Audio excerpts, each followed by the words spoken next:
Does the local news spell your name right?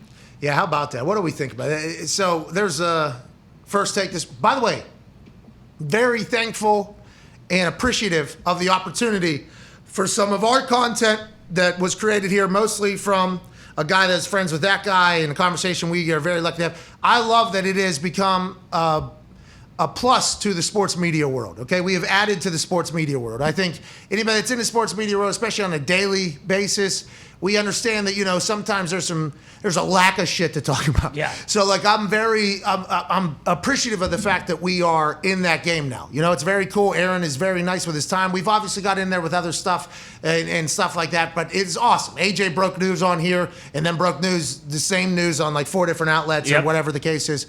So my first take this morning, spelling my name completely wrong. That had to be on purpose, right? That had to be on purpose. There's no way that wasn't. You think, AJ?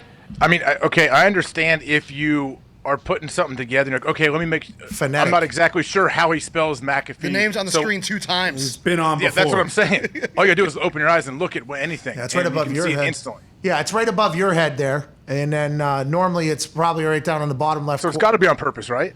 Has to be, yeah. Has to be. I don't know, though. I don't know. Sometimes things will surprise you. They spelled my name wrong my first Thursday night football game. You remember that on the logo? Yeah, your nameplate. MCCAFE, maybe? F. Or MCAFFE. Yeah. It was awesome. Very nice. And they have to be just trolling with us, but I'm obviously going to have to address that, and that did go on the Twitter. And then we had people coming after us for misspelling words and both Yinzer language and actual words being spelled wrong on tweets. It's like, yeah, we don't claim to be the smartest humans on earth, though. You're not misspelling people's names, and you're giving them credit if you play their stuff. Well, then also, we do give credit, and obviously we appreciate them giving us credit, and they ask, and there's an entire thing to that. I mean, that is an entire thing. We got copyright strikes right now on our YouTube channel because people ran our interview on their show, and then they sent us a copyright strike.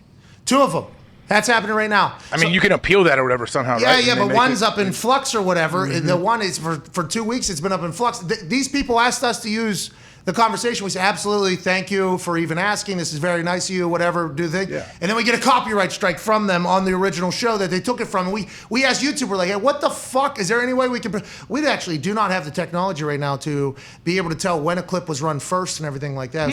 So is this just going to continue to happen? How do we stop this thing from happening? But anyways, the behind the scenes is an entire thing. Spelling my name wrong, all good. I understand it's probably going to happen. Kind of fucked up, but, you got to do what you got to do. But what I was saying is, like, we don't act like we're smart. Like, that is not, like, ESPN projects themselves as the smartest people on earth. Can't even spell my fucking name. It's on the screen. It's not smart. That's not, like, showing intelligence, getting someone's name right, copying, looking at a picture and just transcribing exactly what, okay, MCAF, okay, here we go. Well, that's a form of intelligence, right? Has to be.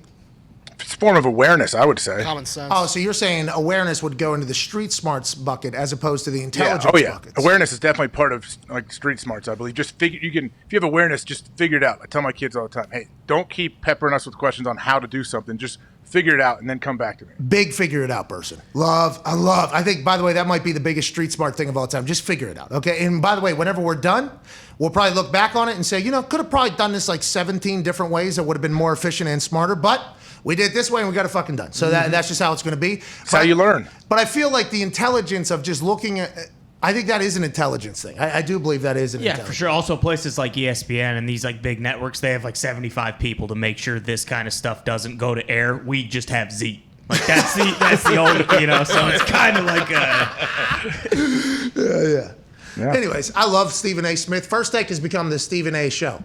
Yeah. That's exactly what it's become. How has Tebow been on his first couple weeks? Other than the people burying him with signs right over his fucking shoulder, I mean, there's been some disparaging remarks about Tim Tebow on big white posters with black markers that are definitely legible by the camera right over his shoulder. I like it. If that's going to become like a wrestling like college game day like environment every week, I'll look forward to that even more. I think the conversations have gone well, though. Tim's a pretty good debater. You know what I mean? He's actually a pretty good debater, I think, because he's firm in his beliefs. Hey, firm. You're right.